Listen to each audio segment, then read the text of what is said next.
तो साधना और सिद्धि से मैंने आपकी एक रील देखी थी जो कि बहुत वायरल है। जी तो एक शव है और जी उसके ऊपर आप कुछ पूजा वगैरह या मतलब कुछ कर रहे हैं आप, जी। तो क्या वो शमशान साधना उससे रिलेटेड कुछ था?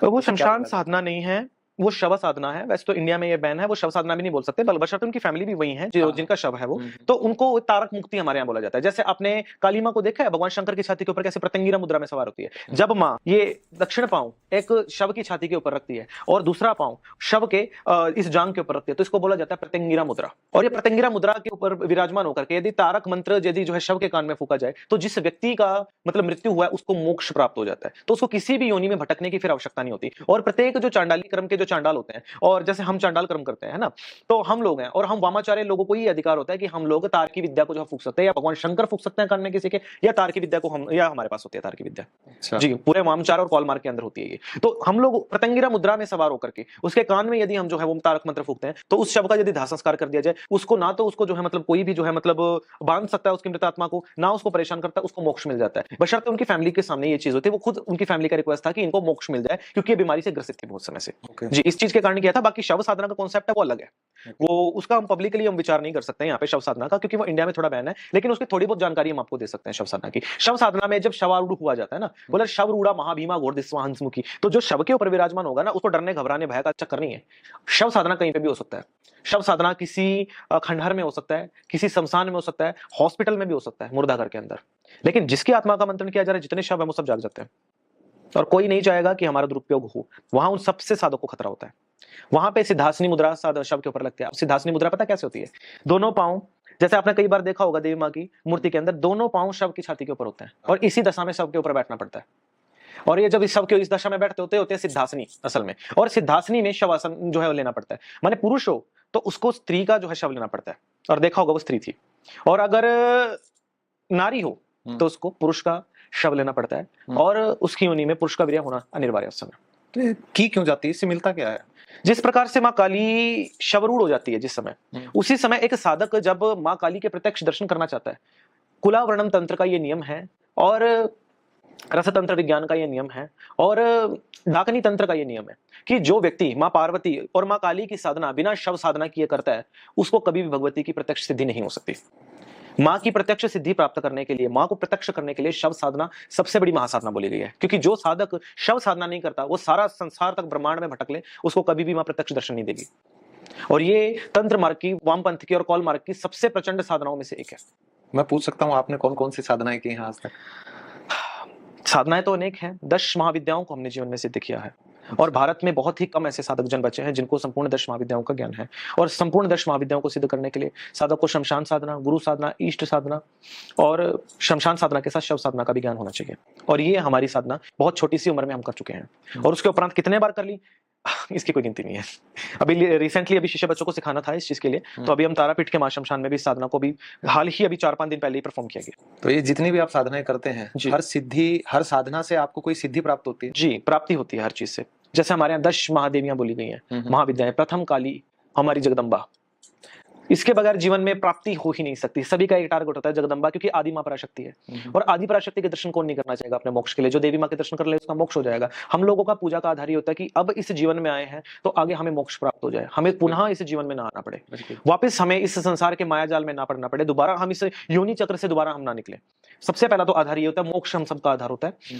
दूसरा, जो काली माँ है, जैसे अब काली माँ की प्राप्ति या सिद्धि इसलिए प्राप्त की जाती है मूल रूप में, ताकि हम अपने काल पे भी विजय प्राप्त कर सकें, हम किसी बीमारी से ना मर सके, काल हमारा भक्षण ना करे, भगवती भले भक्षण कर ले। अच्छा, कोई एक्सीडेंट में हम लोग ना जा सके, क्योंकि वो अभी हमारा काल नहीं है, लेकिन काल हमें ले जा रहा है। बोलता है ना जिस समय बेटाइम किसी की मौत हो जाए। हाँ, मार्कंडेय ऋषि जैसे थे, जिस समय उन्होंने इतना भगवान शंकर को प्रसन्न कर ले, वो महाकाल को चिपट गए और जो है काल लेने के लिए आए थे जिस समय पे, तो उस समय पे काल कुछ ना कर सके, क्योंकि महाकाल सामने विराजमान थे। तो महाकाल की जो शक्ति है, क्योंकि काली गति की शक्ति भी है, ये काल समय को भी बोला गया है। अच्छा। और जो इंसान समय से पार होकर के मोक्ष प्राप्त करना चाहता है, समय चक्र में नहीं फंसना चाहता, उसके लिए काली की साधना अनिवार्य होती है। जो इंसान तरना चाहता है कि अब मुझे इस जंजाल में नहीं रहना, मुझे हमेशा के लिए मोक्ष ले लेना है, माँ के चरणों में सदा के लिए विलीन हो जाना है, वो तारा की साधना करता है। तारा की साधना इसलिए की जाती है ताकि जब जीवन में आप फंस जाओ, कोई रास्ता आपको ना दिखाई दे, कि अब जैसे कि अब कोई मेरे मतलब आगे पीछे नहीं है, मैं फंस चुका हूँ मूल रूप में। जैसे द्रौपदी का क्या देखा था, कैसा था कि मतलब जब तक उसको शंका थी भगवान के ऊपर, वो अपनी ऐसे साड़ी पकड़ के खड़ी रही और वो साड़ी उसकी खींचता रहा, है ना, दुशासन। तो उस समय पे उसको भगवान के ऊपर संदेह था कि पता नहीं भगवान आएंगे या नहीं आएंगे, पता नहीं मेरी इज्जत बच पाएगी या नहीं बच पाएगी, क्योंकि विश्वास नहीं था ना। और जब उसको पता चला कि अब सिचुएशन मेरे हाथ में नहीं है, अब तू ही तार सकता है मुझे, तब उसने उस साड़ी को ऐसे छोड़ दिया और सीधा हाथ ऊपर करके कि हरि बोल, तो अब तेरे हाथ में, अब तू संभाल गड्डी। तब भगवान को आना पड़ा। तो ये परीक्षा तारा क्यों है असल में, कि जब कोई रास्ता ना मिले, जब अंत में तुम्हें कोई रास्ता नहीं दिखाई दे, तब ये वहां से ना, जैसे एक समुद्र के अंदर एक कश्ती के समझदार में फंस जाती है, वहां से निकाल के बाहर ले आती है, निकाल देती है, ले पार हो गया। तो इसीलिए इसका नाम तारा तारणी कहा गया है मूल रूप में, कि जो तार दे, डुबाए ना। जो चाहते हैं ना कि मोह माया में, परिवार में, पैसे में, किसी भी चीज में वो मोह में डूबता चला जा रहा है, दलदल में धंसता चला जा रहा है। क्योंकि देखिए समाज में, ब्रह्मांड में ये संसार साथ नहीं जाने वाला है, परिवार साथ नहीं जाने वाला है। परिवार वाले भी अगर आप कितने भी प्यारे हो ना, आपकी डेथ हो जाए 10 मिनट से ज्यादा आपको नहीं रखेंगे, भगा देंगे आपको कि जाओ भाई फटाफट से जाकर के प्रोग्राम करके आओ, भी हम नहीं रख सकते। लेकिन तारणी ऐसे कि बोले तुम्हारी, बोले दुर्गा की पूजा इसलिए ताकि दुर्गति नाश हो सके, और ये तो महादुर्गा है माँ तारा। तो ये दुर्गति ना हो साधक की, जीवन में प्राप्ति हो और अंत तार जाऊं मैं, निकल जाऊं इन सब जंजाल से, तब मेरी मां तारा की आराधना की जाती है। दूसरी महाविद्या। तीसरी ललिता त्रिपुर सुंदरी, इसी को षोडशी बोला जाता है। 16 साल की उम्र है, मां जगदम्बा की सुंदर स्वरूप है। इसी को राजराजेश्वरी भी बोला जाता है। अब संसार में हो तो राज तो चाहिए, राज के बिना तो समझ सकते हो कि कुछ प्राप्ति नहीं हो सकती। अब जहां बैठे हो उस जगह के ऊपर सब कुछ चाहिए, व्यवस्था चाहिए। अब अगर आप यहाँ भी अगर ये सेटअप लगा के बैठे हो, तो इसको मेंटेन करने के लिए आपको कोष तो चाहिए, और कोष जब तक नहीं होगा आपके पास, आप मेंटेन नहीं कर सकते। तो राज सत्ता की जो अधिष्ठात्री माँ है वो राजराजेश्वरी त्रिपुर सुंदरी षोडशी ललिता महात्रिपुर सुंदरी है। तो सुंदरता के लिए भी इनकी पूजा की जाती है, क्योंकि राज सत्ता के साथ साथ सुंदर यौवन का भी होना अनिवार्य है। क्योंकि बोलते हैं बड़े बड़े राज सत्ता तो एक यौवन के ऊपर भी हार जाता है, बड़े बड़े खजाने खाली हो जाते हैं इस चीज के ऊपर। तो यहाँ पे जगदम्बा जो ललिता त्रिपुर सुंदरी माँ है ना, वो यौवना के लिए लोग जो है इसके त्रिपुर सुंदरी रूप में आराधना करते हैं। वो ऐसा स्वरूप कर देगी कि बात छोड़ दीजिए, कि त्रिभुवन मोहन, के ब्रह्मांड मोहन जो आराधना करते हैं वो इसलिए भी करते हैं। षोडशी जो चाहते हैं कि हमारी आयु वर्गी ना बढ़ सके, हम सदा जवान रहे, यौवन मान रहे, हमेशा हष्ट पुष्ट रहे, तंदुरुस्त रहे, उसके लिए षोडशी रूप में आराधना करता है, कामाख्या के रूप में। और ये सब जो नाम है वो एक ही मां ललिता त्रिपुर सुंदरी के हैं। अच्छा। अलग अलग फॉर्म में इनकी पूजा की जाती है, कामाख्या कामनाओं की पूर्ति के लिए। तो ये जगतदात्री माँ की तो महिमा कितनी जो है गाई जाए उतनी कम है। चौथी महाविद्या माँ भुवनेश्वरी। भुवन को बोला जाता है भवन, ईश्वरी, अर्थात जो घर परिवार राजसत्ता की जो है ईश्वरी है। आप राजसत्ता तो प्राप्त कर लिया आपने, अब उसको चलाओगे कैसे, मेंटेन कैसे करोगे? माँ ने महल तो दे दिया, लेकिन रहोगे कैसे उसके अंदर, लाइफस्टाइल कैसे मेंटेन करोगे, उस मेंटेनेंस को कैसे किया जाता है, इसका जो है भार्या माँ भुवनेश्वरी हमें देती है, कि भुवन को चलाया किस प्रकार से जा सकता है। राजसत्ता मिल जाएगी, उसको चलाओगे कैसे, मेंटेन कैसे करोगे उसको, मेंटेनेंस जो शक्ति होती है माँ भुवनेश्वरी देती है चौथी महाविद्या के रूप में, है ना। भैरवी, अब इतना कुछ दे दिया माँ ने, राजसत्ता दे दी, है ना, और दे दिया, मेंटेनेंस करने का भी है। अब मोह मेरा फिर से पड़ गया कि कहीं मेरा कोई लूट ना ले भाई। मुझे ये टेंशन है कि मेरे पास राजसत्ता तो माँ ने दे दी, अब कोई लूट लेगा। अब मुझे तो इसका भी भय है कि कल को मैं मर गया, पता नहीं कोई क्या करेगा, इसका क्या नहीं करेगा। इस भय से मुक्ति के लिए माँ भैरवी की आराधना पांचवी महाविद्या, कि मुझे भय से मुक्ति दे हे जगदम्बा, क्योंकि राज सत्ता भोग रहा है, कल को मृत्यु हो जाए तो मुझे इसका भी भय।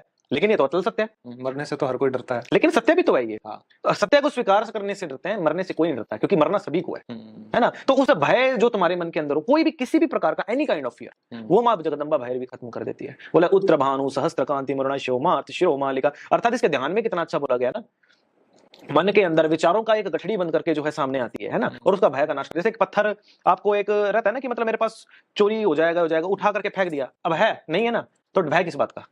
तो ये ज्ञान जो है मां भगवती भैरवी हमें देती है। इसलिए भैरवी की आराधना भय से मुक्ति प्राप्ति के लिए की जाती है, किसी भी प्रकार का वो भय, एक्स वाई जेड कोई भी हो, है ना। मां छिन्न मस्तिका, परोपकार, परित्याग का प्रतीक, जो अपने बच्चों के लिए अपनी गर्दन को काट के अपना रक्तपान कर ले, इससे ज्यादा दैनिक कहीं देख सकते हो। अब इतना भी है, भय भी है कि है, लेकिन उसका ये है कि उसका संशय नहीं कर सकते आप, उसको परित्याग भी करना पड़ता है। उसका मोह परित्याग काटने के लिए छठी महाविद्या मां छिन्न मस्तिका। छिन्न मस्तिका परे धरे भामे ध्यानती स्वास्थ्य का, है ना, कि छिन्न मस्तिका का जो ध्यान करता है वो मूल रूप में अपने इन सब के परित्याग की भावना को लेकर के आता है। छिन्न मस्तिका के स्वरूप को कोई इंसान देख के पहले तो भयग्रस्त हो जाएगा, वो भय खा के गर जाएगा कि ये कैसी जगदम्बा है जो खुद के गर्दन काट के खुद का पान पी रही है। अरे वो उसका वो भाव वो नहीं है, उसके साथ तो वज्र डाक नहीं, वज्र योग नहीं विराजमान है माँ के, है ना। तो देखा जाए कि माँ डाक विद्या अर्थात डार्क एंटिटीज की भी स्वामिनी है, उनका भी माँ जो है पालन कर रही है। योग विद्या की अधिष्ठात्री योगिनी, उनका भी मां पालन कर रही है। मां के एक पांव के नीचे कामदेव और रति विपरीत मुद्रा के अंदर विराजमान है। वहां पे क्या कि वहां पे संभोग भी वहां पे दिखाया जा रहा है मां के पांव के नीचे, कि मां ने काम को भी अपने जो है नियंत्रण में कर रखा है, और मां के जो है दक्षिण पांव के नीचे काल रति विराजमान है, कि मां ने काल को भी अपने बस में कर रखा है। और मां दोनों को नियंत्रण करके तुम्हें ये पाठ पढ़ा रही है कि काम और काल दोनों को नियंत्रण में करके रखो।